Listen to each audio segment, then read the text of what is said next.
नमस्कार ममताज किचेने आपनादेर सबाइके स्वागत जानाई। आज के शिवेर गाजन बा मेलेर बार बांगाली मेয়েরা প্রত্যেকেই কিন্তু এই উপোসটি দিয়ে থাকে।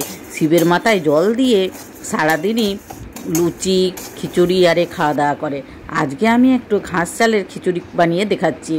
ঘাস চালের খিচুড়ি 5 মিনিটেই হয়ে যাবে আর খেলে কিন্তু শরীরের অসুবিধাও হবে না।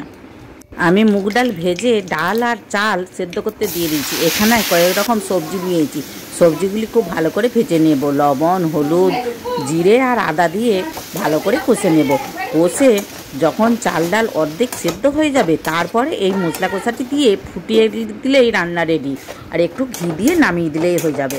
এটা কিন্তু 5 মিনিটও সময় লাগে না। দেখুন চাল ডাল অর্ধেক সেদ্ধ হয়ে গেছে। এখন মশলাটি দিয়ে দিচ্ছি।